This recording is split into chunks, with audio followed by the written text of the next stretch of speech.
Hello and welcome to Frank's School. I think this is the right number. I'm getting mixed up. I think it's the 31st day first video because the second one I think is where I go outside and show you what I've been doing.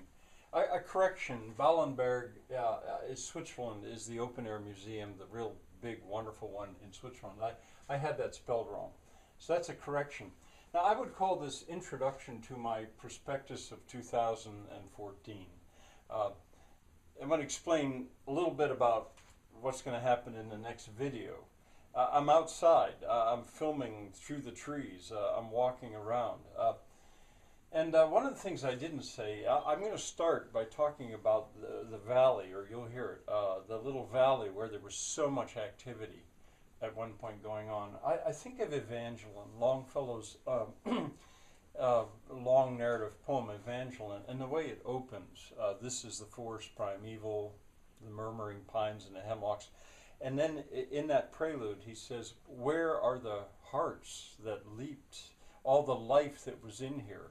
Now in Evangeline, Longfellow was describing a virtual paradise of a colony in French-speaking Canada. This, I don't mean to say that hollow was a virtual paradise. I think there was probably tremendous suffering among those miners, but still, they're gone.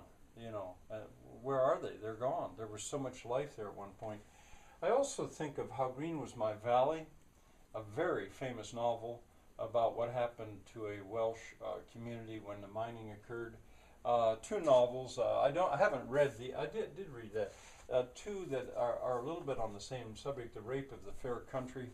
I haven't read it. My mother-in-law read it. I asked her to actually, since she had time. And there's a sequel to it. Maybe I'll read these at some point. But what they have in common is they deal with what happened when mining arrived. So I don't actually say about that as I'm filming, although maybe I should have.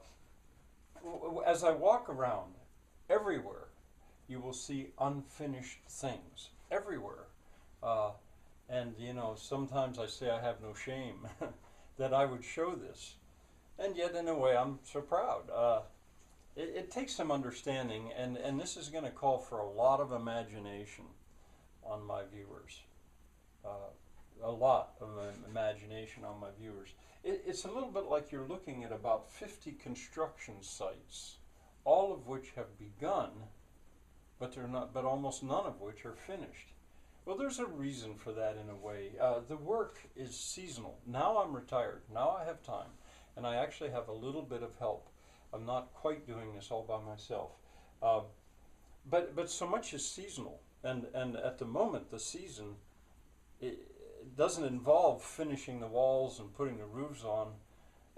The season is to get up off the ground with all these little buildings and projects, so that it's not in the mud and the rain, or the mud and the snow and the ice.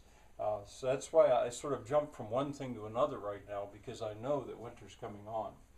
Eventually, with a flock of goats, a small flock of goats, and with mowing, I am sure I can neaten everything up. I mean, if I want, I can make the whole place look like a garden. And eventually I can get help when I'm ready for it.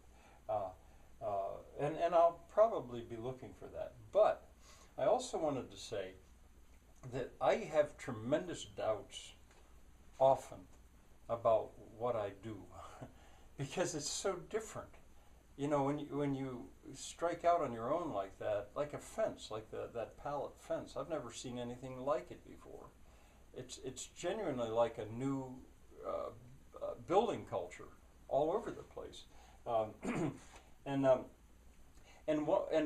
one of the things I wanted to say is that, or I do say it, is I virtually never build something that I can't easily take apart. Because of that, I very rarely will use mortar, and if I use mortar, I use the weak mortar that comes. It is not as strong. It is not stronger than the material it's binding. I also almost never use glue. I want to be able to take things apart, and I could, after a year or so, I could simply decide to reverse myself on everything you see, basically decommission everything. And between what can go for scrap, for steel, what can become firewood, all those pallets, an auction, I can clean that all up and take it back to the way it was before I started. I don't think I'll do that, but that's the extent to which I have doubts often about what I'm doing. And so today, I may not put it on until tomorrow on YouTube, but today I'm going to go on.